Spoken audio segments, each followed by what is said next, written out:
Good morning, Jeffrey School. We're going to continue our celebration of Black History Month today with another read aloud. This one is called Carter Reads the Newspaper.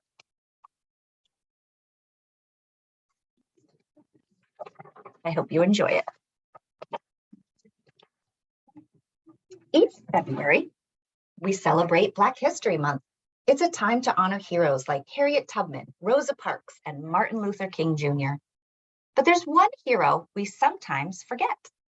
Carter G. Woodson didn't help people escape from slavery, start a bus strike, or lead a movement of millions. Yet without him, we might not ever have Black History Month.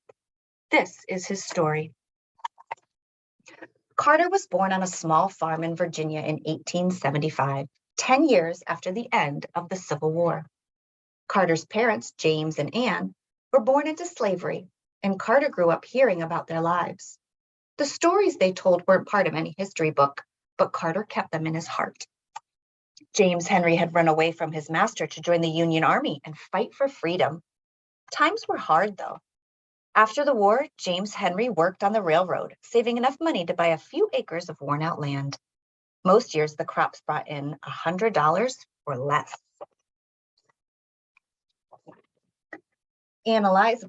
Anne Eliza was unbelievably brave. When she was a girl, her master decided to sell her mother. Anne Eliza asked him to sell her instead.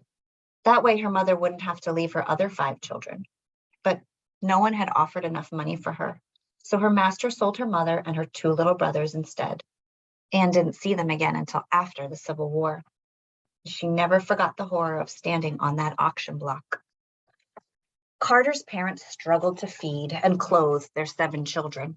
Especially in winter and early spring, food was scarce. That means they didn't have a lot of it. Carter, the youngest, once said, "We would leave the table hungry to go to the woods and pluck persimmons." Many times he had to jump into bed early on Saturday night so his mother could wash his only pants and shirt for church the next day. Carter could only attend school 4 months a year. The rest of the time he was needed to work on the farm. Learning didn't happen just at school. James Henry taught his children to stand up for themselves and take pride in who they were. He gave Carter the courage to look anyone in the eye and declare, "I am your equal." And though Carter's father couldn't read or write, he believed in being an informed citizen. So he asked Carter to read the newspaper to him. But newspapers weren't easy to come by back then. Sometimes Carter read from old ones that had been used to wrap up food or packages. Reading the newspaper gave Carter his first glimpse into the wider world. Carter longed to go to high school, but his family needed him to work to earn money. When he was 15, he hired himself out to nearby farms, working long hours under the hot sun. He also drove a garbage wagon. High school would have to wait. Carter's older brother, Robert, found good paying work in the coal mines of West Virginia. He never forgot his time in the mines. Years later, Carter said, "I am a coal miner, and I can take anything." In this harsh place, Carter met a man named Oliver Jones. You'd have to look hard to find Oliver's name in a history book. But in that small mining camp in Fayette County, West Virginia, Oliver did something important. He changed one life, and that changed many.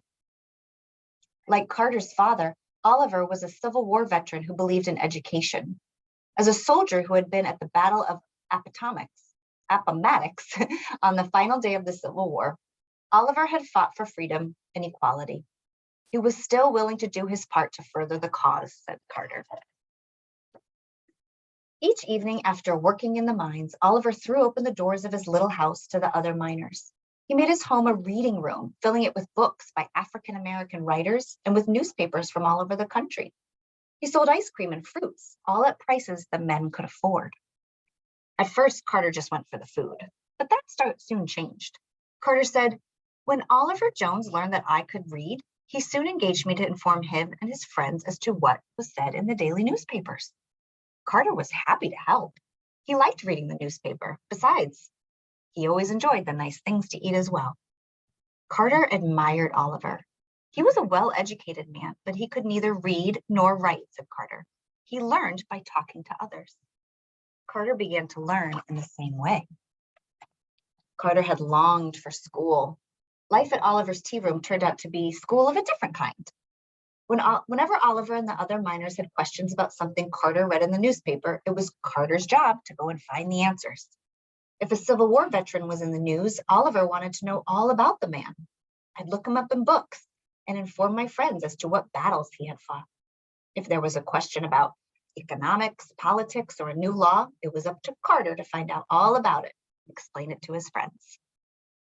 Carter was inspired by Oliver and the circle of men committed to freedom, equality, and knowledge, men whose own life stories would never be in history books. And so the seeds of Carter's own life work began to grow. My interest in penetrating the past of my people was deepened. Carter worked in the mines for 3 years, and then when he was 20, he moved to Virginia to start high school. He finished in just 2 years. Carter went to college, became a teacher. He continued to study and work, earning a master's degree when he was 33. Then, when Carter was 37, he earned a PhD in history from Harvard University, the second African American to do so. Carter was the first and only Black American whose parents had been slaves to receive a doctorate in history. Wow. At Harvard, so the story goes, one of Carter's professors said that Black people had no history. Carter remembered his father's pride, his mother's courage, Oliver's determination to learn. He remembered reading the newspaper. So Carter spoke up. No people lack a history, he said.